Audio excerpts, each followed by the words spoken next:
On today's show, we select our all-star reserves: Davis, Lillard, Dirk. Who makes our Western squad?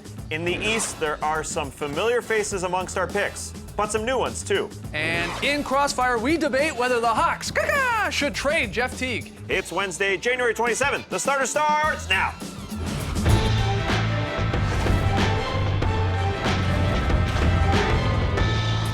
Good evening, Sweet World, and welcome to the starters. Whether you're listening to the podcast or watching us on NBA TV and or YouTube, we're happy to have you. I'm Jay Skeets, and alongside me, as always, that's Tass Mellis. It's colder in this studio than it's going to be in Toronto at All-Star Weekend. Lock it in. To the right, Senior National Man of Mystery, take it to the max, Lee Ellis. Friend. Lily, last, certainly not least, starters blog editor, Trey Kirby. Hey-o! TK, what do you got for us tonight? Well, I'm here at the internet looking for your best tweets at #thestarters, but more importantly, it's All-Star season, which means it's also dunk contest season, which really means it's hype video season, ladies and gentlemen. And Lee, I hope you're ready because Taco vs. E-Dog 3 is going to be the biggest dunk contest we've seen, featuring something from Toronto since Vince Carter way back when. Is that a 6-foot-high hoop? What is that? Oh, that's right. I'm stunting on my baby. Oh, look at this. Oh, this is huge. Oh my goodness. This is going to be great. Anyways, this is where you at home come in. We need you to send us your best dunk ideas for Lee and I. No guarantees we can actually pull them off, but send us your best ideas at #thestarters, and we'll evaluate them a bit later. Okay. You used your dog last year and your baby this year. I mean, there's just nothing that's out of reach. What do you think's going to happen next year with two babies? Oh, I can't wait. All right, so let's get your dunk suggestions in for these guys who definitely will not be able to do them. Don't dunk your baby, Trey. Yeah, Taco versus E-Dog 3. All right, we're excited. This is one of our favorite shows of the season. We are going to make our All-Star Reserves picks. They're going to officially announce them tomorrow night on TNT. 7 p.m. Eastern, it gets underway. Ernie and the crew, they'll have the actual All-Star Reserves picked by the coaches. And then we got some basketball there tomorrow night. Knicks and Raptors, the Raptors on TNT. Fantastic. They have won 9 straight, followed by the Bulls and Lakers as the nightcap. But we're making our picks here on tonight's starters. Just to refresh your memory, guys, here are your Western Conference starters. Your 2 guards, Steph Curry, Russell Westbrook, and your 3 bigs. I put bigs in quotation: Kobe Bryant, Kawhi Leonard, and Kevin Durant. We also learned today that Spurs head coach Greg Popovich will coach the West. All right, let's get to our picks. We actually have 4 consensus picks of the 7 spots. Chris Paul, he's a lock. Yep. We all got him on our list. Rockets guard James Harden, also all 4 of us are taking. Yes, he's not having as great an MVP-like season as he did last year, but his offensive production still through the charts, 2nd in the league in points per game. We all had the big man, DeMarcus Cousins, Boogie, on our list. Best center in the game. He's averaging right now 27 and 11, throwing in some defense.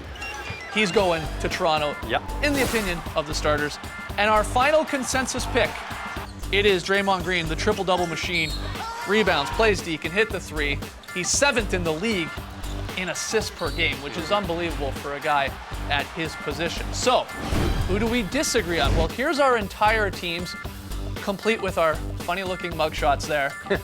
Tass, as his final 3, Blake Griffin, Anthony Davis, and Aldridge.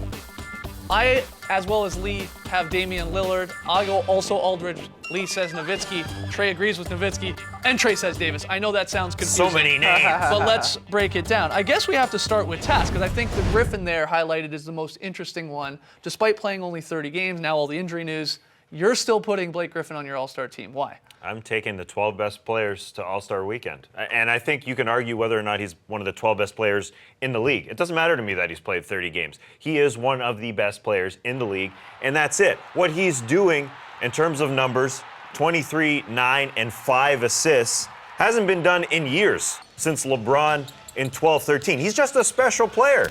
I don't care that he hasn't played 30 games. He's a special guy, and there's some recency bias. Yeah, he's gone. Yeah. Doesn't matter. He's one of the best. 30 games is enough, too. Like, that, for me, would qualify to get into the But you team. didn't pick him. I know I didn't pick him. I know I didn't, but he has had a fantastic season. Well, has the recent injury, I mean, can he even go back to Toronto after what just happened with the equipment The stuff? international incident. Yeah. Maybe he's still there. No, but he's I not. seriously wonder if, again, that recent injury, we know he had the quad injury, which kept him up for a long time. Now the broken hand because he got into it with his buddy there, his equipment staffer up in Toronto.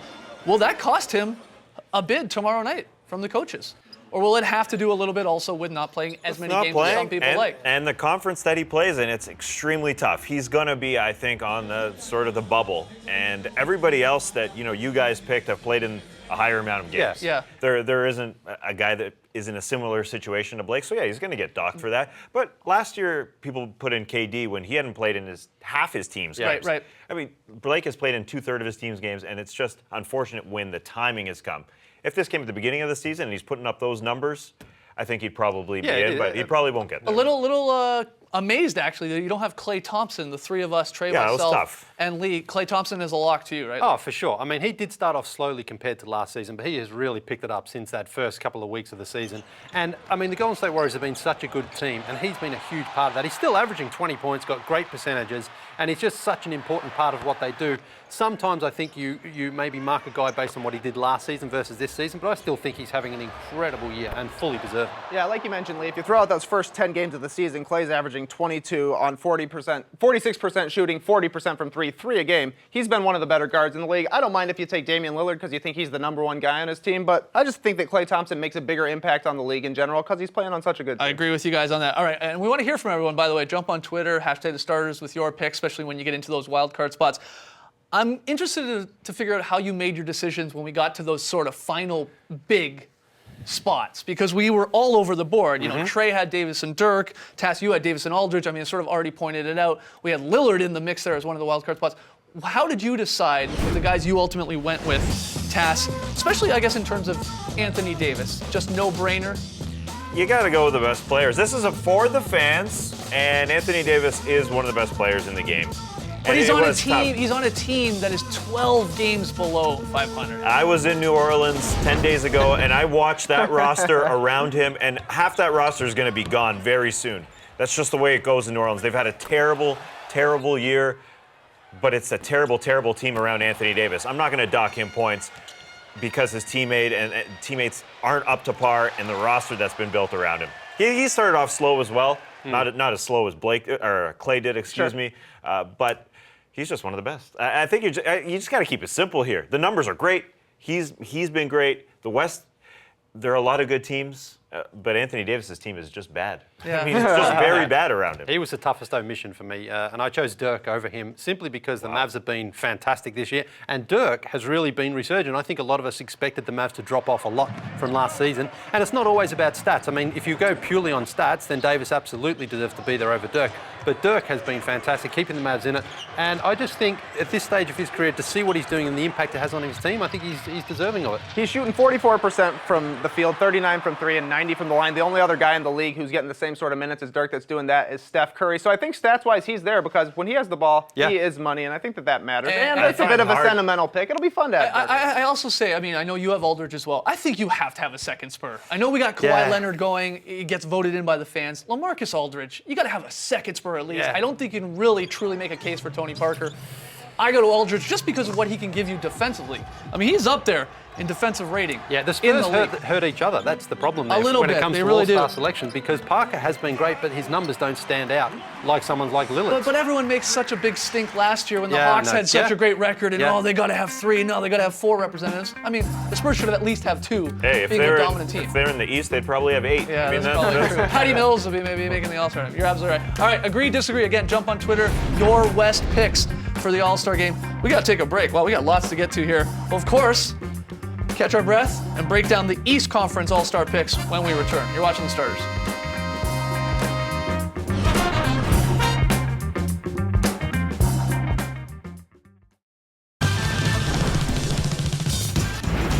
Welcome back to the Starters. To refresh your memory, here's a look at your Eastern Conference All-Star Game starters. You see them there: Lowry, Wade, LeBron, Paul George, and Melo.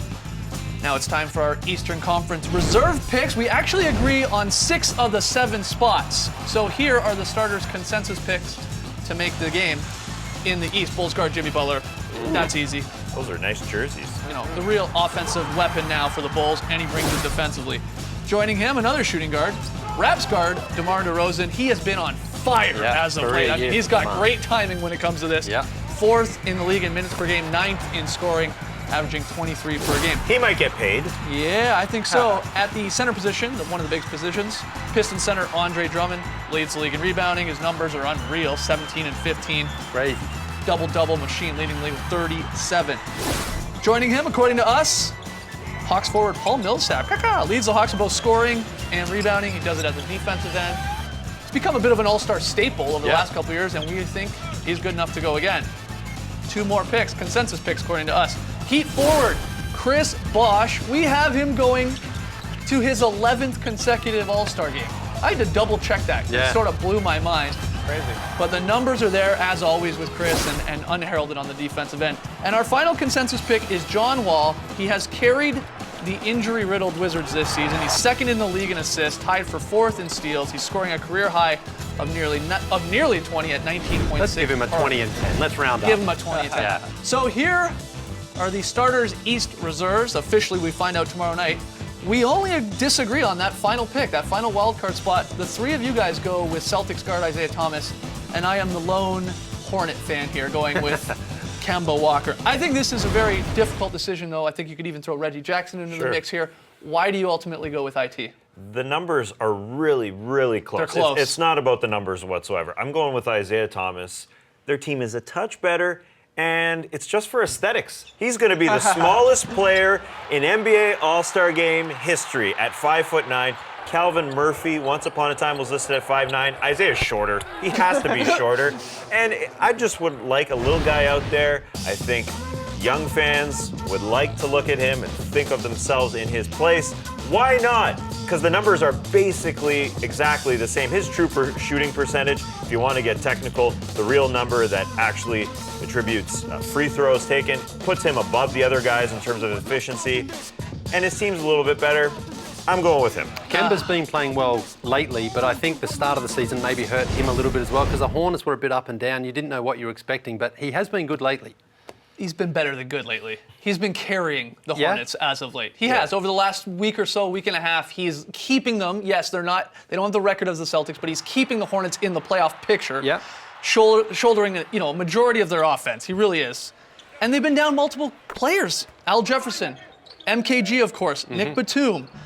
He, I think, has always been in the running the last couple years to make this team. He's having career highs. I think he actually deserves it to get in this. And you say it, that recency bias a little bit, that could help his Did it case come a little too late, though? Because it's going to come down to, do the coaches go the record, which the Celtics have higher, or maybe because Kemba Walker's putting up 52 points not too long ago, and they go, whew, he's really turned it on here as late. I go Kemba Walker just because I didn't want all of us taking the same Well, that's the other thing. I can't believe all of us actually picked them without knowing what we were picking as well. We all put our picks in like that. Yeah. I think the East is pretty easy, except for that last pick. I really do. Yeah, well, but still, you would think at least one of us would have had someone else at some point along the way. Yeah, Al Horford doesn't get any love because he's Al Horford, unfortunately. Him or Millsap for me it was. Millsap's numbers are slightly better, but I think Horford maybe defensively has a bigger impact, even though it doesn't reflect that in the stats. But Millsap just contributes everywhere. Doesn't do it in a really sexy way, though. I was going to say, why did everyone go with 2 guards there as your wild card spots at the end? Because we have Wall, and then you guys either have IT or I have Walker. No bigs. Pau Gasol's putting up, again, phenomenal numbers. He started the All-Star game last year. Why? I mean, he's definitely putting up monster numbers, and I don't think it would be too surprising if Pau Gasol gets in, just because he's got the respect from the coaches, because he's been around forever, and he is a guy you definitely have to game plan for. But I just feel like Pau, similar to last year, he's putting up great numbers, but it's not having a huge effect on the Bulls. It's kind of like he gets his numbers no matter what's happening. It does help that he's the one guy on the team outside of Jimmy Butler who can score when he has the ball. But he's just right on the edge for me. I just think that Isaiah Thomas has been a little bit better. Yeah, and I just want a sexier pick in there. Yeah. And I think You really want a short guy in this game. Why not? And I think over Al Horford. Kemba Walker isn't huge, by the way. No? He's not big. But another guy, Kyrie Irving, a small guy that's not getting any love from us. He hasn't played in half his team's games. I think that plays a factor, and he hasn't been that exceptional. No, he's had a couple of good games. Yeah, and that's where it's he's still different. working back. When you were making a case for Blake, I can understand, and you brought up the example of Kevin Durant last year. They didn't play in a big chunk of games, but the games they were playing in, they were MVP-like players. Very, very good. You can't say that for Kyrie this year. He hasn't played in a ton of games, and he hasn't been phenomenal. Yeah, and the Hawks obviously lose points because they just haven't been as good. No. Their whole team, so that's why Al Horford drops off. It'll be interesting to see, again, who the coaches ultimately go with tomorrow night. Is it Thomas? Is it Walker? Maybe it is Reggie Jackson. Let's hear from you guys on Twitter. Who do you got as your East All-Star picks? We got to take a break. When we come back, Oh, yeah. We're going to fire up the crossfire and debate whether the Hawks should consider trading Jeff Teague. Come on back.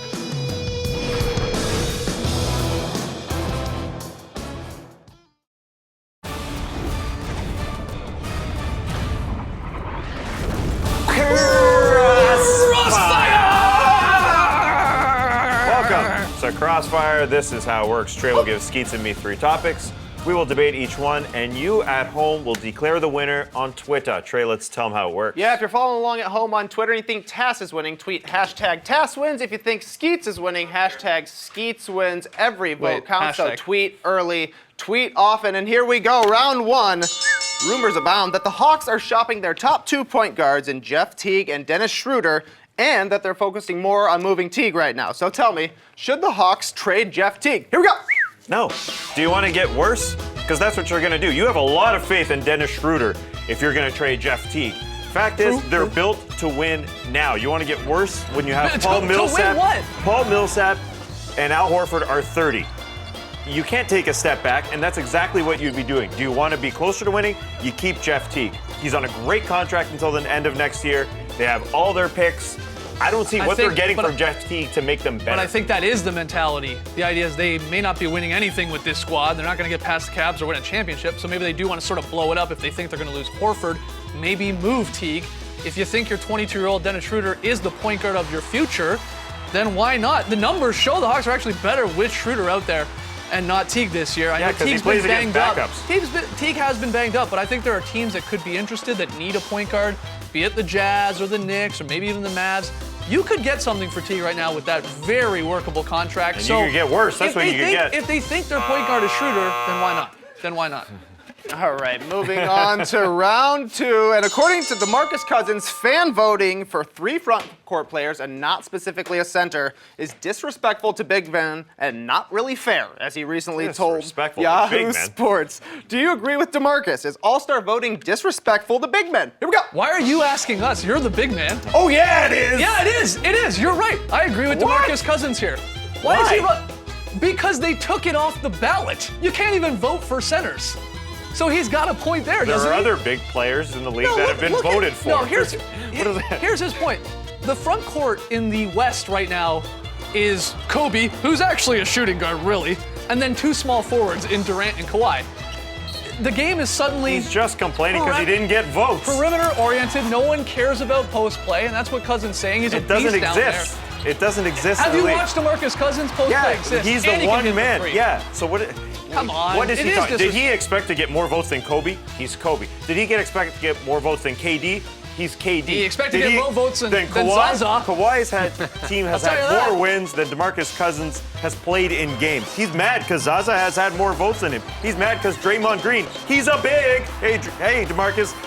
This other guy, Blake Griffin, he's a big. He got more votes than you. Ennis Cantor, he's a big. He's saying he got more centers. votes than you. He's saying centers. That's what his argument is. Those guys all play center. It's the new age, man.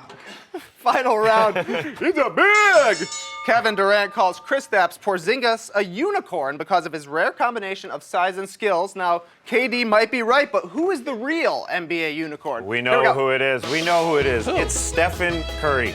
There's no one like him in the game. I know it's boring to talk about him, but you have to extend beyond the three-point line to get out to him. He's shooting from different logos each and every night. No one can shoot and handle like him. You got to extend out beyond half court. And the great thing is he comes off the ball now. You can't stop him. You're trying to go three-point line to three-point line. He's shooting 61% on threes in the 4th quarter. Thanks, Tom Haberstroh. 61% on He's amazing. threes. He's not a unicorn. I will answer this very weird question with a very weird answer. Actually, a pretty cool and pretty weird answer. The real NBA unicorn is Lee Ellis. Oh, boy. Yes, you remember the fantasy unicorn. Oh, I actually forgot, It thankfully. was such a beautiful nightmare. Look at that thing prance around. This man risked his life for the sake of entertainment. Lee couldn't breathe in that thing. Oh, don't That's remind me. your real NBA unicorn, my friends. Not Steph Curry, not Porzingis, an Australian man by the name of Lee Ellis. Little known fact, his skin is as white as that That's unicorn true. costume. Victor James! Back-to-back weeks. All right, we gotta take a break. Whew. When we come back, though, Lily, the unicorns, very solid play of the night and a whole lot more.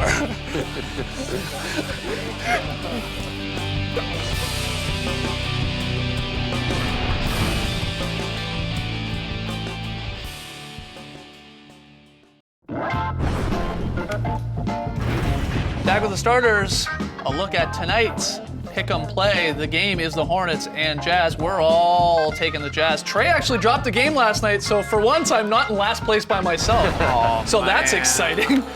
Lee, where are we going for very solid play? We're going to the Garden for a netball play from the New York Knicks. Watch this. Porzingis finishes it off with a Marc Gasol-like bounce pass. Langston Galloway. Here it is again. The netball not touching the ground. That's why it's a netball play. Yep. And then a beautiful bounce pass finishes, and that's what I call a very solid play. So many accents in that. I was one. going to say, are you from New York? Yeah, I sounded just like it, didn't Yeah, I? absolutely.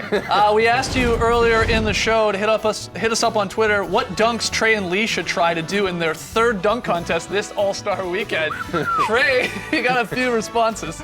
Yeah, a ton of responses. Ted Tokarski says, inspired by Gerald Green dunking in his socks, raise the bar by having one foot in the sock and one barefoot. Might make it actually easier. Almost killed myself dunking in socks over the weekend, by the way. Sideman Barino says, Vince Carter elbow dunk. Show respect to Toronto this year. You won't be disappointed. Oh, Spoiler alert. spoiler. And finally, Chloe Schmoe asks what so many people did. Can Lee Ellis dunk while taking a bite of a banana? Oh, that's Chloe, smart. consider it done. That's smart. Yeah. No, jump in the air, peel it, eat it, then dunk it. You do that, you'll win. All right. I'll give it a try, yeah. All right, keep those suggestions coming. We've got time before the dunk contest actually happens. Lee, I think we have a little bit of time for some fan signs. Great. The first one comes in from Benny Buckets, who was at a game in Australia now. So he's not at an NBA game, Skeets. I know you don't like it when they're not NBA games, but that's as close as he can get. He looks like a mini Lee. The next didn't one say comes that. in from Carson, who was in Los Angeles for a game. Very I thought that was simple one Gordon there. Hayward. Oh, that's a Very bad nice sign. one. Ryan and his bud were also in LA, and they put together this one. Shout out to Justin's. Jake Beck's got creative with the iPad there. Wow. Yeah, that's pretty good. That's pretty good. What is this one this? comes from the Philippines. This is Pia. She's written a little novel on there. Pia, look- Too long. Too much to read. Yeah, it's going to be on Facebook so you can read it. The next one comes from Kyle Kay and his partner there, also in, I can't remember where they were actually. Another one from Los Angeles, Kyle Castillo. Who cares and a where couple they of are? friends. Well, because we want to get every arena represented. This one comes in from Toronto. He got a wedgie, he got Red Panda, and he got a fan sign at this one. Very good job, Anthony. Huge. Keep the signs coming. We'll get those up on Facebook. Yeah. We'll see you tomorrow night. If somebody can't or asks you to go out and you can't, just say, my body's broken. Brace the night.